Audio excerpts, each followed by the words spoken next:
자, 이제 5강의 8번하고 10번 보도록 하겠습니다. 선생님이 시간 분배를 좀 잘못한 것 같아요. 이거 8번하고 10번을 차라리 그 앞에서 했었던 그 끝에 거랑 묶어서 하는 게 또 시간이 좀 적절하게 배분이 됐을 것 같은데, 뭐 하여튼, 선생님 생각엔 이번 영상은 짧을 것 같아요.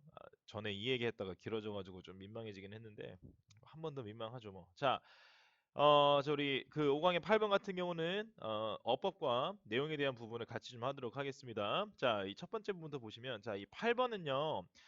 선생님 개인적으로 생각은 그래요. 좀 별로 이렇게 좀 이렇게 좋게 출제된 문제라고 보기에는 조금 어려울 것 같습니다. 첫 번째 이유는 왜 그러냐면 이 어울리지 않는 문장을 골라낼 때는 이 지문 내에서, 그러니까 한 지문 내에서 답의 어떤 근거를 충분히 찾을 수 있는 어떤 그런 부분이 조금 좋은데, 일단 첫 번째는 보통 이제 1번이 정답이 되지 않는 경우는 많지 않죠. 그러니까 다른 말로 얘기하면 1번이 어색한 문장으로 골라지는 경우는 거의 없다고 보시면 되는데, 물론 그렇지 않습니다. 실제로 그렇게 1번으로 나왔던 게 있긴 있어요. 근데 보편적으로 그렇다라는 거죠.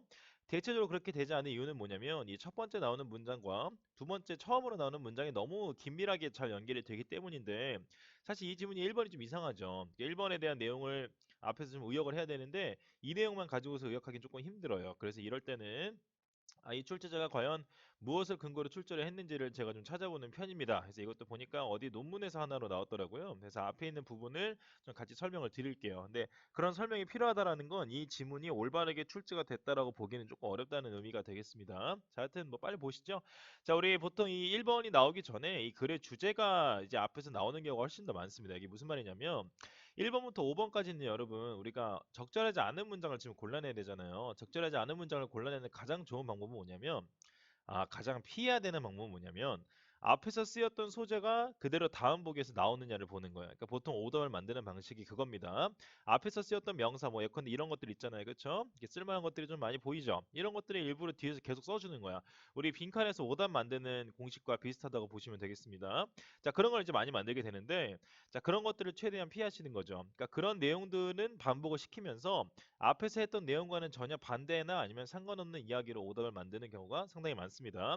그러니까 여러분들이 정말 보기 편하게 포도 얘기 계속하다가 갑자기 사과 얘기하지 않는다라는 거예요. 네, 그러니까 그런 경우는 없으니까 우리가 이제 눈여겨서 봐야 되는 건 뭐냐?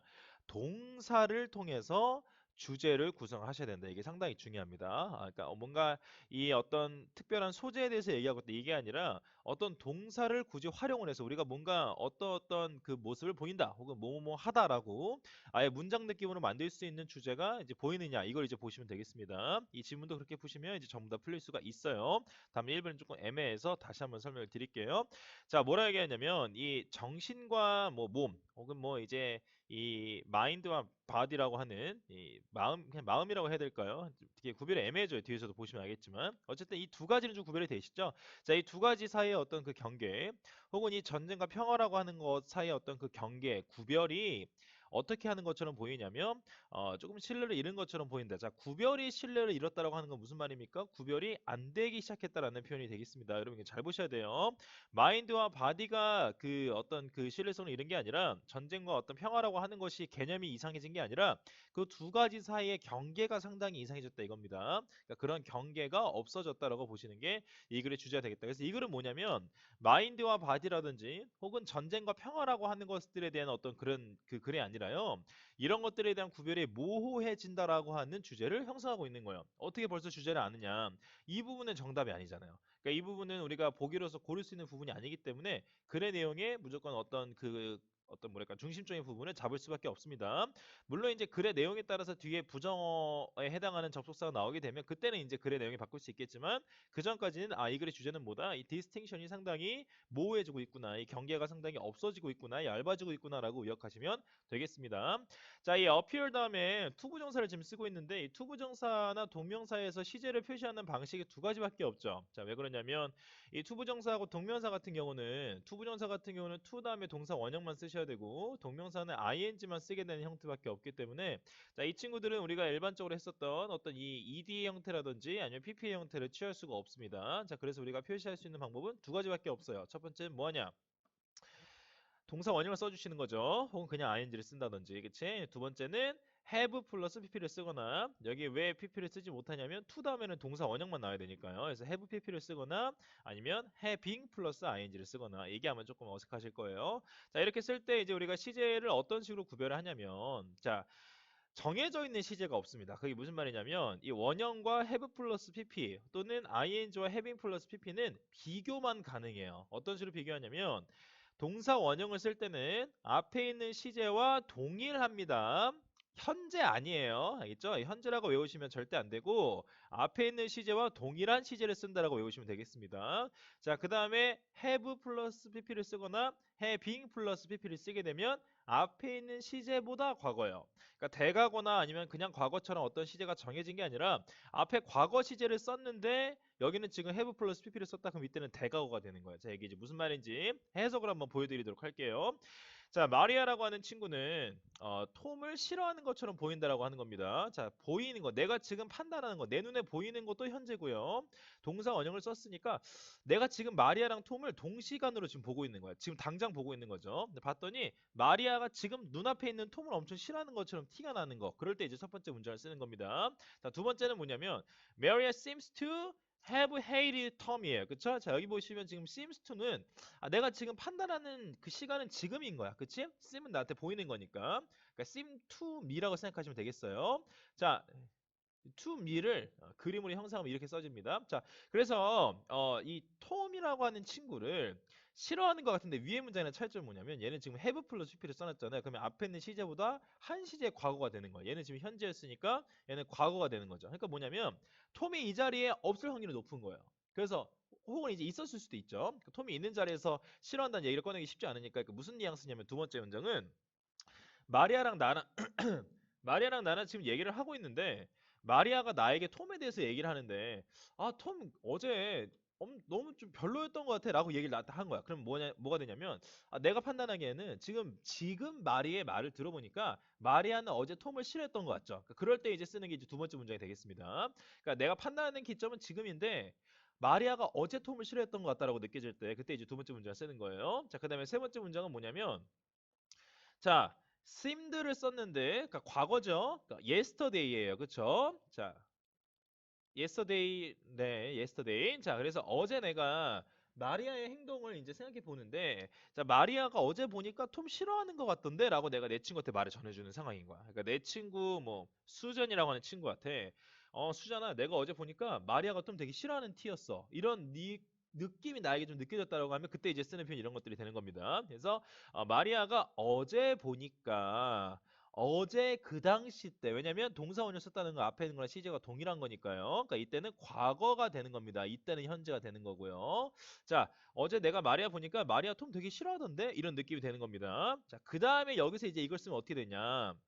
어제 내가 마리아와 얘기를 나눴는데 마리아가 지난주 일로 톰에게 상당히 기분이 나빠했던 것 같다라고 하는 게 이제 표현이 되겠습니다. 더 정확히 얘기하면 마리아가 어제 나랑 만나서 얘기를 했는데 지난주의 일로 지난주까지 계속 톰을 미워했다가 어제는 굳이 안 미워한 뭐 이런 느낌으로 보시면 되겠어요. 현재 완료니까 어제는 미워할 수도 있고 미워하지 않을 수도 있습니다. 어제라는 시점은 상당히 애매해서 어쨌든 그 톰을 싫어했던 그런 시기는 얘는 어제고 그쵸? 왜냐면 have 플러스 pp를 썼다는 건 얘보다는 더 과거 시제가 되는 거거든요. 그래서 얘는 어제가 되는 거고 얘는 뭐 한 그저께 혹은 뭐 3일 전, 일주일 전이 되는 거죠. 그래서 어떤 서운한 일이 있어가지고 그것 때문에 엄청 싫어하고 있었고 그 싫어하는 티가 어제 난 거예요. 그러니까 그럴 때 이제 이런 표현을 쓰게 되는 게 되겠습니다.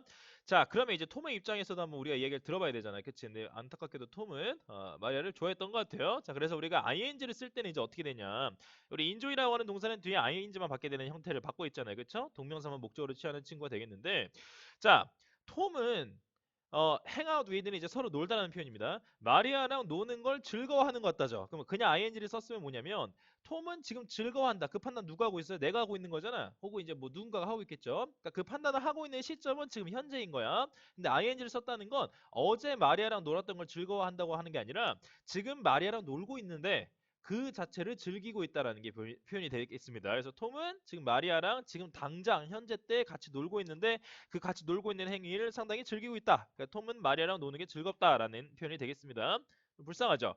자, 누가 이런 예시를 만들었겠어? 당연히 제가 만들었죠. Tom is proud of hanging out with Mary라고 하는 표현으로 바꿔줄 수 있겠죠. 자, 이때는 이제 enjoy라고 동사를 쓰면 과거에 있었던 거를 즐기다 좀 이상하잖아요. 그쵸? 그러니까 그건 너무 이상한 사람 같으니까 좀 표현을 바꿔서 자랑스러워한다라는 표현으로 좀 바꿔봅시다. 자, 그러면 톰이 자랑스러워하고 있는 순간은 지금이란 말이야. 근데 뭘 나한테 지금 자랑하냐면, 그러니까 톰이 나한테 다가온 거예요. 그쵸? 이 자리에 지금 마리아는 없는 거야. 톰이 나한테 와서 뭐라 얘기하냐면, 야, 나 어제 마리아랑 놀았어. 라고 얘기한다는 거죠. 그러니까 이런 것들에 대해서 자랑스러워 하는데, 나 지금 마리아랑 놀고 있어. 날 보라고 이런 느낌이 아니라, 마리아랑 어제 놀았는데, 그 사실이 나는 아주 그냥 자랑스러워. 라고 얘기하는 거죠. 어, 이게 세상에 어딘가에 그 존재하고 있을 톰을 제가 너무 이렇게 좀 불쌍한 사람으로 만든 거 아닌가? 뭐 저는 이제 톰이 아니니까 넘어갑시다. 자, 그래서 저기 이 얘기 하다가 너무 이제 그래 그 중간에서 좀 밀려왔죠. 잠깐 내용 잠깐 정리 좀 할게요. 자, 이 appear 다음에 to have lost라고 하는 거는 뭐냐면 지금 우리가 분석을 해보니까 여태까지 계속해서 이런 것들을 잃어왔던 것 같다라고 해석하시면 되는 거야. 무슨 말인지 알겠죠? 그러니까 여기서 appear to를 쓰게 되면 상당히 뉘앙스가 이상해집니다. 그러니까 appear 쓰는 게 이제 올바른 형태가 되겠고요. 물론 이제 appear to 쓰도 틀린 표현은 아니겠죠. 되게 문맥이 좀 바뀌겠지. 그래서 흐름상 좀 어색하겠죠. 자, 그래서 어법적으로 안 틀렸다는 뜻이에요. 자, 이 1번에 이제 보니까 이제 뭐라 나왔냐면 갑자기 이제 무슨 얘기가 나냐면요. 선생님은 1번을 찍고 싶었어요, 심지어. 자, 1990년대부터 자, 갑작스러운 이 뉴로사이언스 이걸 잘 보셔야 돼요, 여러분. 이게 신경과학이죠. 자, 신경과학에서의 어떤 급진적인 발전은 뭐라고 얘기했냐면 브레인이라고 하는 거, 뇌라고 하는 친구가 마인드의 위에 있다라고 지금 얘기한단 말이야. 이거 아마 남학생들 더 힘들 거예요. 오버마인드 생각나가지고. 자, 마인드의 위에 브레인이 있다. 벌써 이게 이해가 안 되지 않습니까? 여러분, 마인드라고 하는 게 뭡니까? 마음이잖아요. 마음은 사실은 저희 흉부에 있는 게 아니죠. 여러분, 우리가 마음 아프다고 할 때 사실은 어디 만져야 되냐면 머리를 만져야 되는 거야. 가슴을 만지면서 이렇게, 이건 사실 오프라인으로 지금 보여주면서 해야 좀 웃긴데, 가슴을 만지면서 이렇게, 너무 마음 아파. 이게 아니라 머리를 이렇게 쥐어뜯으면서, 너무 마음 아파. 이렇게 얘기해야 되는 거죠. 근데 그게 좀 너무 웃기니까 감성에서 좀 멀어지잖아요. 특히 우리 인스타 감성에서 좀 멀어지니까 어, 네, 넘어갑시다. 자, 그래서 헷갈리잖아요. 이 마인드나 브레인이나 별로 차이가 없는 것 같은데 이제 왜 이런 현상이 발생하는지. 자, 이게 어떤 뉘앙스냐면요. 이 논문의 앞부분에 뭐라고 나와 있냐면 여태까지의 사회는 이 마인드와 바디가 구별이 돼 있었고 워와 피스가 아주 명확하게 구별이 돼 있어서 사람들 사이에 혼동이 없었다라는 표현이 있었어요. 그리고 이제 어떤 내용이 또 나오냐면 자, 여러분 뉴로사이언스로 지금 나와 있잖아요. 이건 뭐냐면 뉴로사이언스랑 브레인을 동급으로 보시면 될 것 같아요. 그러니까 이 브레인을 무슨 느낌으로 생각하는 거냐면 여러분들의 어떤 그 창의성과 어떤 감성과 이런 것들의 어떤 중점적으로 이루어지는 그런 논제가 아니라 여러분들의 뇌도 유전적으로 정해져 있는 코드에 불과하다라고 얘기한다는 뉘앙스가 뉴로사이언스예요. 여기서 지금 얘기하는 뉴로사이언스 무슨 말인지 알겠죠? 그렇게 얘기하면 그러니까 브레인도 코드에 불과하다. 그러니까 브레인을 여기에 해당하는 도구 정도, 툴 정도로만 생각을 하는 거야. 그러니까 여러분들은 지금 여러분들이 되게 어떤 자율적인 의사결정권을 갖고서 이 인간이 갖고 있는 어떤 이 자유에 대한 의지나 아니면 뭐 어떤 창의적인 생각이나 예술이나 이런 것들이 전에는 없었던 우리가 단순히 생물로서는 설명이 될 수가 없는 그러니까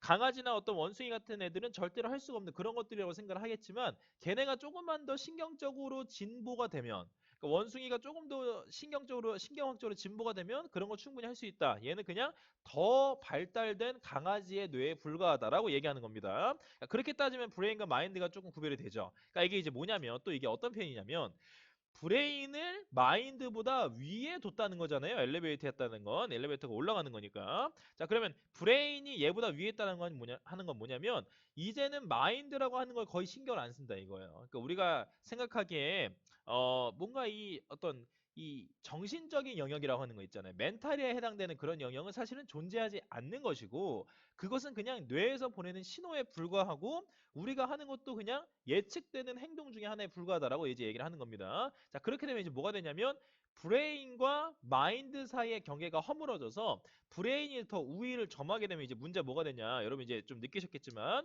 뉴로사이언스에서 브레인을 뭐로 취급하시는 것 같아요. 이 글의 어떤 느낌에서 보시면 브레인은 거의 장기랑 비슷한 거예요. 그러니까 우리가 몸에 갖고 있는 팔다리나 아니면 소화기관처럼 그런 어떤 장기의 하나에 불과한 거지.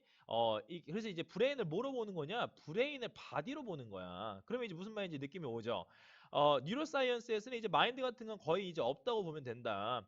사실상 있는 개념은 브레인밖에 없다라고 보는 겁니다. 자, 그러면 브레인은 바디의 그냥 도구 중 하나로밖에 인식이 안 되는 건데, 자, 그럼 보세요. 이제 그럼 뉴로사이언스가 발달한 사회에서는 마인드하고 바디 사이에 구별이 있을까요, 없을까요? 구별이 없어요. 더 정확히 얘기하면 마인드가 부분 집합으로 마인드라는 이름도 버려야 되고 브레인이라고 하는 부분 집합으로 바디 속으로 들어가는 거예요. 그러니까 우리가 해야 되는 건 뭐냐면 어쨌든 수능에서 만약에 이제 출제가 되면 출제가 된다고 치더라도 이거 이제 그 글의 흐름상 어색한 거 곤란한 걸 안 풀 거 아니에요. 그쵸? 그럼 만약에 빈칸으로 나왔다. 그럼 여러분 이 문장 어떻게 받아들이셔야 되는 거냐면 앞 문장에서 구별이 모호해진다라고 했으니까 구별이 모호해진다라고 하는 것에 최대한 맞춰서 해석을 할 수밖에 없어요. 근데 그런 점에서 보면 1번이 선생님도 논문을 굳이 찾아봐야 될 정도로 그러니까 이 글이 원래 쓰였던 원문을 찾아봐야 될 정도로 그렇게 훌륭한 질문까지는 아닌 것 같다라는 거죠. 자, 그래서 이게 이제 문제를 푸는 고등학생이 아무렇지 않게 이거를 그냥 뉴로사이언스의 측면에서 브레인을 이렇게 막 인출해내면서 인출은 돈 뽑는 거죠.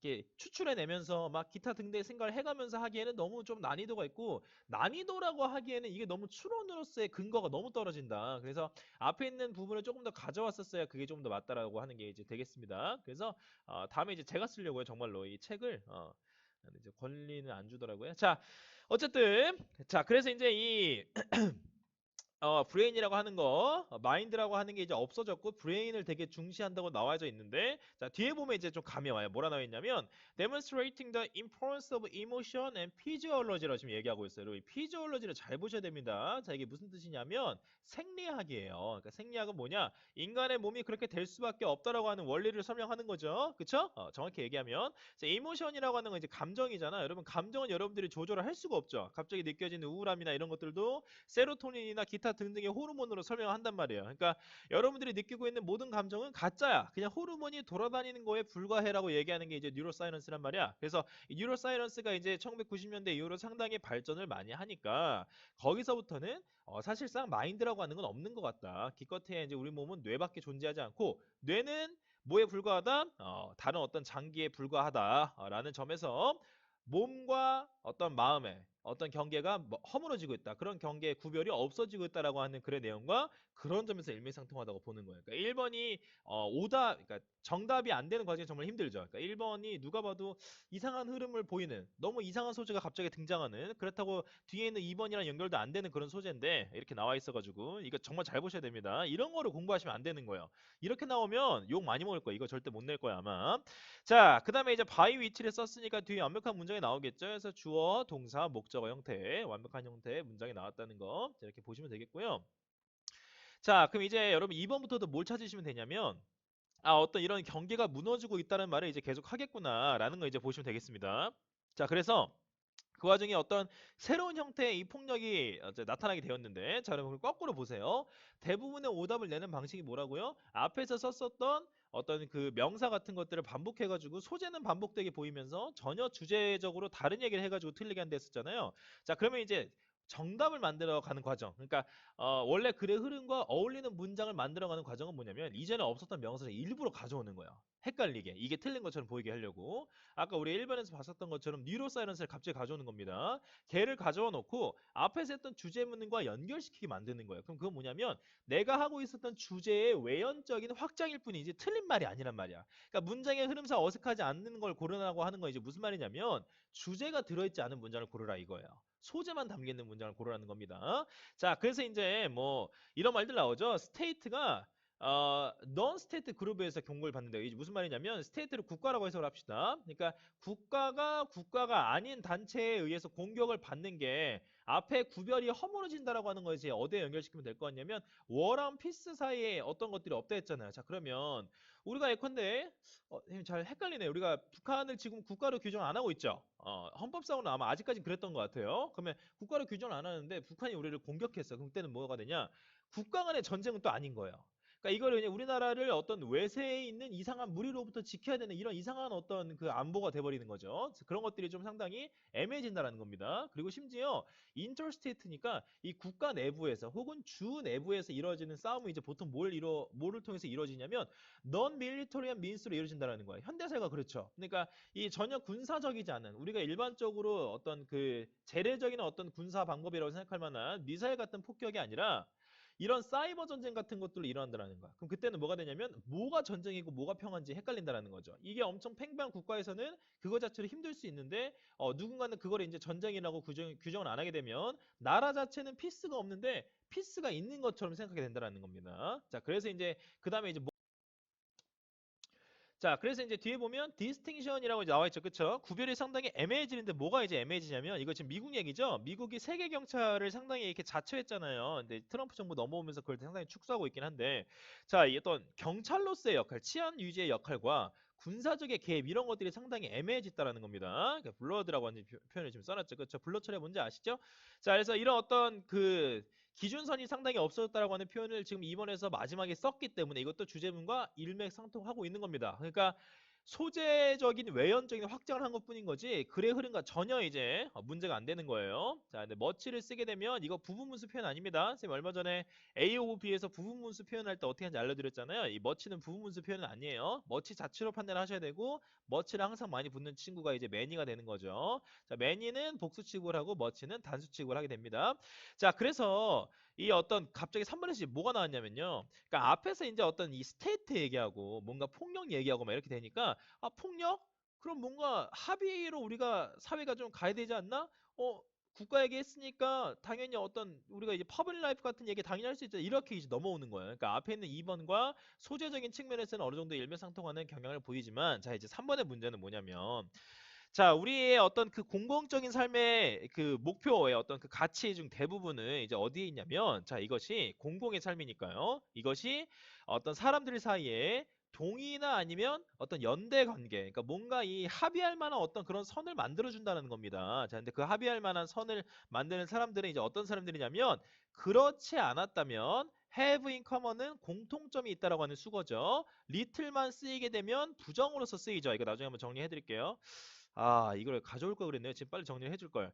자, 리틀과 아이고 이거 적기 힘든데. 자, 리틀과 리틀이 있죠. 그쵸? 자, 리틀이라고 칩시다. 그 다음에 few와 few가 있잖아요. 자, 이거 이제 구별을 빨리 합시다. 자, few랑 little이 어가 없이 그냥 쓰이게 되면 이 친구들은 부정어입니다. 거의 없다라는 표현이 되는 거고요. 얘가 쓰이게 되면 이제 약간 있는이라고 하는 표현으로 쓰이게 되는 겁니다. 여러분들은 좀 더 깔끔하게 필기를 해보세요. 자, 그 다음에 이제 little과 little은 자, 이 친구는 이제 어떤 친구들입니까? 셀 수 없는 단위에 이제 쓰이는 친구들이고요. few하고 a few는 셀 수 있는 단위들에 쓰이는 친구들이다. 그래서 이 네 가지를 이렇게 두 가지 틀로 구별하시면 되겠습니다. 자, 그래서 이제 그냥 리틀이 쓰였으니까 부정으로 해석을 하게 되면 아마 그렇지 않았다면 공통점이 하나도 없었어요. 그러니까 이런 어떤 공공적인 삶의 어떤 가치를 두고서 우리가 얘기를 하지 않았다면 우리들 사이에 어떤 이것도 세울 수가 없는 사람들인데 그런 사람들에게서 이것을 세울 수 있게 만들어준다라고 해석하시면 되겠습니다. 자, 그래서 이 친구가요, 헷갈릴 만한 단어들이 상당히 많아요. 여러분, 헷갈릴까 봐 일부러 가져왔어. 그래서 이 단어에서 지금 이제 어, 파생이 된 건데 자, 비슷한 단어가 이제 두 가지 이렇게 있습니다. 전혀 다른 뜻을 갖고 있으니까 꼭 따로 외우셨으면 좋겠고요. otherwise는요, 이 otherwise가 그렇지 않다면이라고 아마 여러분들이 사전에서 외우셨을 거예요. 근데 그게 상당히 애매하거든요. 그러니까 그렇지 않다면이라고 하는 말은 뭐냐면 한국어를 그대로 쓰게 되면 지문에서는 절대 해석이 안 돼요. 여러분이 이거를 항상 이제 나올 때마다 의역을 하셔야 됩니다. 뭐라고 의역해야 되냐면 이 전체 문장에서 부정할 만한 사실이 뭐가 있나를 그때 이제 판단하시면 되는 거야. 자, 다 해설해 드릴게요. 자, 너는 지금 가야 돼. 아니면 너는 버스를 놓칠 거야. 그럼 이거 뭡니까? 왜냐면 안 가면이야. 그러니까 이거를 정말 부드럽게 해석하면 그렇지 않다면이 아니라 너 지금 가야 돼. 아니면 버스 놓칠 거리 되는 겁니다. 자, 그다음에 얘는 더 어려운 게 지금 명사 사이에 지금 들어가 있죠. 그래서 이제 뭐라 나왔냐면 이것은 망쳤다 그렇지 않았다면 훌륭한 작품 이렇게 이상하게 되잖아. 그치? 그럼 이제 otherwise는 뭐냐면 망치지 않았다면이 되는 거죠. 그러니까 이 일은 뭐냐면 명작이 될 수도 있었던 것을 그러니까 여기서는 이제 가능성 정도로 의역하시면 되는 거예요. 그러니까 명작이 될 만한 것을 이 디스가 망쳤다라고 해석하시면 아주 이제 부드럽고 자연스러운 해석이 되시겠습니다. 그래서 otherwise는 정해진 어떤 한국어가 없다. 그래서 여러분들이 보시기에 이제 부정할 만한 내용을 골라서 거기에 이제 맞게 넣으시면 되겠습니다. 자, 그래서 이것도 봅시다.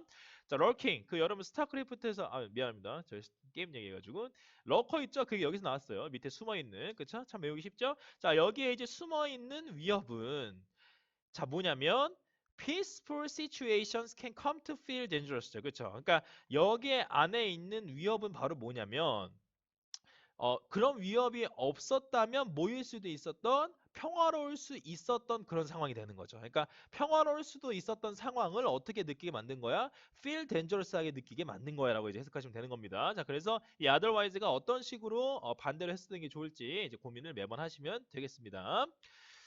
자, 그러고 나서 이제 저기 이제 보시면 이 소사이티라고 하는 부분이 디지털 테크놀로지도 좀 넘쳐나고 있다. 이런 어떤 완전 기술적인 차원으로까지 이제 소재가 확장이 됐죠. 그러니까 이런 것도 보면 어 디지털 기술은 아마 얘기를 안 했던 것 같으니까 4번은 틀린 게 아닐까라는 생각 여러분도 모르게 이제 갖게 되는 겁니다. 그래서 자, 이 문제는 그래서 결국엔 뭐다?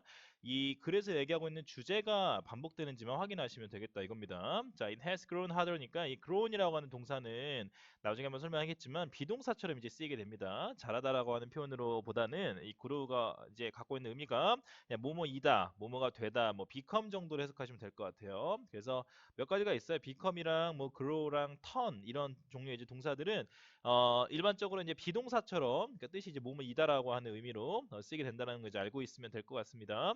결국에는 어려워진 거예요. 뭐가 어려워지냐면 특정하기가 어려워졌다 이겁니다. 그러니까 무엇이 마인드에 속하고 그리고 이제 무엇이 몸에 속하게 되는지 바디에 속하게 되는지를 구별하는지가 우리가 특정하는 것이 상당히 어려워졌다. 어떤 것이 어디 속하는지 특정하는 것이 어렵다는 것은 뭐가 안 된다는 거예요. 앞에서 썼던 표현을 그대로 사용하면 디스팅션이 제대로 이루어지지 않고 있다. 이렇게 이제 생각하시면 되겠습니다. 자, 그래서 이제 무엇이 평화적인 대화이고 뭐 근데 우리 북한이 그렇잖아요. 북한이 이렇게 대화 잘 안 되면 갑자기 미사일 쏘잖아요. 그럼 그게 과연 대화를 하고 있으니까 평화인 걸까요? 아니면 미사를 계속 쏘니까 평화가 아닌 걸까요? 상당히 이제 어렵죠. 그래서 무엇이 평화고 무엇이 이제 충돌인지가 상당히 애매모호해진다라고 해서 4번도 소재의 확장은 이루어졌지만 기본적으로 앞에서 했었던 주제문을 그대로 반복을 해주고 있다. 그러면 이제 뭐가 안 되냐면 글의 흐름상 어색하지 않은 문장이 되는 거예요. 네, 그렇게 이제 아시면 되겠습니다. 자, 그래서 이제 이 부분이 상당히 중요한 거죠. 그래서 선생님은 이 5번 보기를 제일 좋아하게 됐습니다. 그래서 5번 보기에 나와 있는 특히 obscure라고 하는 이제 단어가 왜 잘 나온 단어냐면 첫 번째는 이 정도 수준의 단어를요 한 고등학생 중에 한 30%에서 40% 정도는 모를 수도 있는 단어들이에요. 네, 전국 기준으로 따졌을 때 갑자기 또 이상한 우월감에 휩싸이지 마시고 혹은 이제 좌절감에 자 그래서 이 obscure라고 하는 친구는 불분명하고 뭔가 이 경계가 명확하지 않다라고 하는 이 지문에서 한 번도 등장하지 않았던 단어이면서 동시에 앞에서 계속 주제문으로 강하게 언급해왔던 부분들을 단어 하나로 강하게 압축해 놓은 어떤 그런 주제문에 해당하는 단어가 되겠습니다. 그래서 이 마인드와 바디 사이에 있는 어떤 이 애매모호한 이 공간, 그쵸? 자, 이런 공간에서 또 이 전쟁과 평화 사이에서 라고 하면 뭔가 이상하죠. 왜냐면 라이라고 하는 친구는 지금 동사인 것 같은데 동사부터 시작하는 문장은 뭐가 됩니까? 명령문이 되는 거잖아요. 그 명령문이라고 했을 때 라이라고 하게 되면 뭐 자동사로 누워를 명령문으로 하면 좀 이상하잖아요. 그쵸? 그러니까 누워 좀 이상하잖아요. 그치? 혹은 거짓말해 막 이런 거 되게 이상하잖아요. 그러니까 이 라이라고 하는 친구가 그냥 단순하게 뭐 어디 어디에 있다라고 하면 상태 동사가 되니까 명령문이 안 돼서 좀 어색해지는데 이게 이제 어떻게 된 거냐면 원래 주어는 이 nervous state가 이제 주어가 되겠습니다. 자, 얘가 주어고 얘가 동사인데 이제 둘의 위치가 왜 바뀌었냐면 앞에 전치사구가 앞에 쭉 나와 있잖아요. 그러니까 얘를 도치로 본 거예요. 그러니까 전치사구가 원래는 뒤에 나와 있어야 되는 거죠. 라이 인이 원래는 어울리죠. 여러분들이 보셔도. 근데 이제 인이라고 해당되는 이 전치사구를 쭉 앞으로 갖고 왔기 때문에 그래서 이 부분이 앞에 나왔고 전치사가 앞에 강조돼서 나왔으니까 라이하고 주어는 서로 도치가 돼야 된다라고 해서 원래 주어와 동사의 순서가 아니라 동사가 먼저 나오고 그 다음에 이제 주어가 나오는 형태가 됐다라고 이제 보시면 되겠습니다.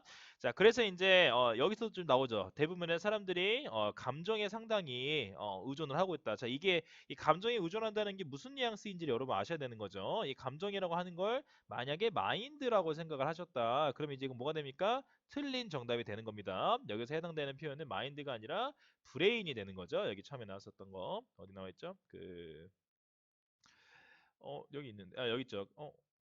어디 있죠? 네, 여기 있죠. 그렇죠? 자, 브레인이 되겠습니다. 자, 그래서 이 여기에 해당되는 표현인 거고 이 브레인도 단순히 여러분들이 알고 있는 그런 마인드랑은 브레인을 마인드보다 위에 뒀다라고 지금 얘기하는 거니까 전혀 다른 얘기를 하고 있는 거고 이 브레인은 엄밀히 얘기하면 여기에서 아주 핵심적으로 여겨지는 그런 뉘앙스로 쓰였다. 그래서 이 뉴로사이언스의 어떤 뉘앙스니까 호르몬만으로 우리 어떤 모든 행동을 설명할 수 있고 심지어 나중에 예측도 할 수 있는 그래서 아닙니다. 딴소리 할 뻔했어요. 자, 그래서 네 그렇게 넘어가시면 되겠고요. 자, 이건 이제 내용 정리 잠깐만 해보면, 자, 결국 이제 마인드랑 바디랑 구별이 안 되고 신경과학 때문에 의사결정 과정 분석에서 이런 개념이 거의 없다시피 한다. 없다시피 하다라고 하는 걸 이제 뭐라고도 설명했냐면, 그런 둘 사이의 구별이 상당히 애매모호해졌다라고 지금 표현을 했습니다. 그래서 이 내용이 이제 이 글의 주제문이 되는 거고, 1번부터 5번까지 그게 이제 나와 있는지를 확인하시면 되겠다.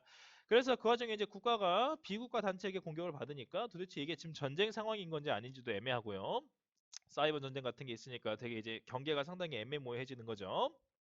심지어 이제 최근에 디지털 기술들이 발달을 하면서 무엇이 정치이고 무엇이 몸인지의 구별도 어려워졌고, 또 뭐가 이제 평화로운 대화이고 무엇이 갈등인지도 상당히 어려워졌다. 자, 이게 이제 이 글에서 계속 얘기하고 있는 어떤 주제문이 되겠습니다. 이런 요건을 3번 보기에서는 전혀 충족시키지 못했기 때문에 틀린 거예요. 무슨 말인지 알겠죠? 그러니까 여러분 여기에 퍼블릭 라이프가 등장을 했고, 어디였죠? 동의. 그렇죠. 이 친구가 지금 등장을 했다라는 거. 공교롭게 X가 여기 쳐져 있네요. 자, 여기가 이제 등장을 했다는 걸 유심히 보셔야 된다는 거죠. 이 내용들이 다 뭐다? 이번에서 얘기할 법한 내용들과 연결될 만했다라는 거죠. 무슨 말인지 알겠죠? 네, 이런 것들. 스테이트 어디였죠? 네, 여기 이런 것들. 그래서 이제 이런 어떤 오답의 어떤 그 출제 과정이 있고, 보통 정답을 낼 때 또 이런 식으로 낸다라는 거 꼭 기억하셨으면 좋겠습니다. 자, 그래서 이제 이런 어떤 구별이 어렵다 보니까 지나치게 감정적인 부분에 의존하게 되는데, 사실보다는 이 감정적인 부분은 우리가 호르몬으로 작용하게 되는 그 앞에 나와 있던 브레인을 얘기한다. 상당히 꼬아서 갔네. 자, 브레인을 얘기하게 된다라는 게 이 글의 주제가 되겠습니다. 이해되셨죠? 자, 그 다음에 저기 10번 같은 경우는 너무 가르칠 게 너무 없더라고요. 그래서 그냥 거의 한 2, 3분 만에 끝낼게요. 자, 첫 번째 1번부터 쌤이 이거는 이제 업버만 나간다고 했었으니까. 자, 어소시에이트는 자, 여기 보시면 이제 지금 여기서 지우고요. 전치사 보니까.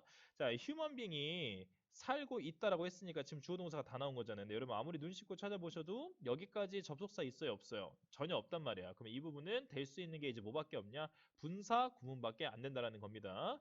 자, 그러면 associated라고 쓰였다는 것은 앞에 원래 뭐가 있다가 생략이 된 거예요? being이 있다가 생략이 된 거잖아요. 수동태로. 그치? 그러면 being associated into니까 맞는 표현입니까? 틀린 표현입니까? 맞는 표현이 되는 거죠. 자, 그래서 앞에서 나왔던 이 휴먼 빙이라고 하는 친구를 그대로 이제 그 주어로 받아주면서 인간이 이제 어떤 이런 종족들에 편입되어서 들어가는 거죠. 그러니까 전혀 해석상으로도 문제가 없고 어법상으로도 문제가 없는 것이 원래 문장에서 쓰였던 것은 associate A into B란 말이에요. 그렇죠? 근데 그 A에 해당하는 뭐가 없어요? 목적어가 지금 이 글에서 빠져 있죠. 목적어가 왜 빠져 있습니까? 쌤이 아까 얘기했던 것처럼 수동태로 being 플러스 associated로 쓰였던 건데, 그 being이 생략이 되면서 얘만 남은 거니까 그래서 이제 쓰였다 보시면 되겠고요. 자, 그 다음에 여기 두 번째 2번에 보시면, 자, 왜 해놓은 건지 모르겠어요. 부사니까 얘가 지금 앞에 있는 동사를 꾸며줄 수 있나? 이걸 이제 생각하시면 되는 거죠. 뭐 전혀 문제될 게 없죠. 잘 꾸며주면 되는 거니까 뭐 이거 이제 넘어가시면 될 것 같고. 자, 그 다음에 이제 3번. 3번도 이렇게 어렵지 않죠. ask 다음에 뭐가 필요합니까? 무엇을 요구하고 무엇을 물어보는지 목적어가 필요하잖아요. 그쵸? 그럼 이 목적어에 해당하는 역할에 명사 역할을 하고 있는 친구. 그러니까 뭔가 명사가 하나 있어야 되는 건데, 우리가 이 what이라고 하는 관계대명사를 이제 뭐라고 배웠냐면, 보통 선행사를 포함한 관계대명사라고 많이 얘기해요. 그게 이제 무슨 말이냐면, 앞에 이제 뭔가 명사가 있고, 뭐, 더 맨이라고 칩시다. 자, 이런 게 이제 선행사가 되는 거고요. 선행사는 항상 명사죠. 그 뒤에 이 관계대명사가 뭐 대시라고 칩시다. 이게 따라와서 얘를 이제 이렇게 꾸며주는 게 되는 건데, 이렇게 꾸며줬을 때 더 맨이 선행사가 되고 관계대명사가 이제 대시되는 건데, 이제 문제는 뭐냐면 what이라고 하는 친구는 선행사를 포함하고 있는 관계대명사다. 그러니까 관계대명사인데 여기서 끝나는 관계대명사가 아니라 더부터 대까지의 모든 내용을 다 포함하고 있는 게 이 what이 되겠다라는 거죠. 그래서 우리가 보통 뭐라고 외우냐면, 이건 이제 선생님이 예시를 든 거고, 보통의 what을 뭐라고 추정을 많이 합니까? the thing which라고 하잖아요. 그래서 which라고 하는 관계대명사가 the thing이라고 하는 선행사를 포함하고 있는 형태라고 이제 외우시면 되겠습니다. 그래서 ask가 요구하는 명사 역할은 the thing이 해주면 되는 거고요. 그쵸? 그 다음에 그 뒤에 이제 관계되면서 which가 나왔다라고 이제 보시면 되는 거죠. 그러니까 ask 다음에 이제 목적어 필요한 거 얘가 해주고 있고, 그다음에 what they are thinking and feeling이니까 걔네가 이제 어떤 것을 생각하고 있는, 이게 이제 두 가지로 나뉘죠. 이게 만약에 관계대명사로 쓰였으면 걔네가 생각하고 있는 것이 되는 거고요. 의문사로 쓰였으면 걔네가 무슨 생각을 하고 있는지를 물어봤다 되는 거죠. 둘 다 뭐 크게 의미가 없습니다. 그래서 방금 쌤이 설명한 거는 관계대명사로서 설명이 되는 거고, 얘를 이제 뭐로도 설명할 수 있냐면 간접 의문문으로도 설명할 수가 있죠. 자, 간접 의문은 뭐냐면 what으로 시작되는 의문이 원래 있었어요. 그러면 야, 너 지금 무슨 생각해라고 하면 영장을 뭐라고 합니까? What are you thinking이잖아요. 근데 그게 이제 그들로 바뀌니까 What are they thinking이었을 거란 말이야. 그쵸? 무슨 말인지 알겠죠? 이 feeling은 뒤에 and로 나온 거니까 이제 빼시고.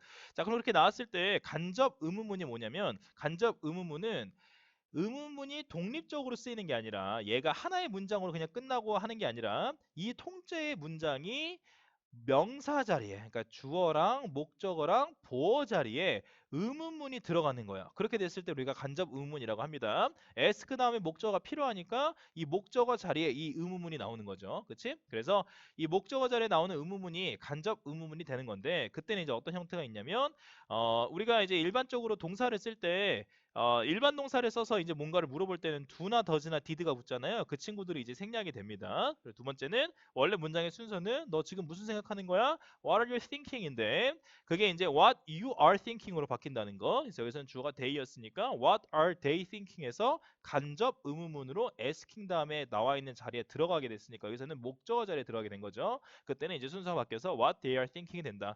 자, 그럼 좀 의아하실 거예요. 왜 이게 지금 하나의 문장이 관계대명사로도 어법 설명이 되고 의문사로도 어법 설명이 되는지 그거는 이제 그 비밀이 왓에 있습니다. 자, 왓 같은 경우는 의문사로 쓰일 때랑 관계대명사로 쓰일 때랑 어법적인 구조의 차이가 없어요. 왜냐면 내가 무엇을 물어보는지 궁금하니까 thinking 다음에 목적어가 비어져 있잖아요. 얘를 물어보고 싶은 거니까. 근데 문제는 뭐냐면 관계대명사로 쓰일 때도 what 다음에는 항상 뭐가 비어져 있어야 되죠. 그래서 이제 겉으로 보기엔 똑같은 거야. 그리고 이제 이 what이라고 하는 친구가 선행사까지 포함하고 있다 보니까 이런 목적어 자리도 나올 수 있게 됩니다. 얘가 만약에 위치였다면 앞에 뭐가 필요했겠어요?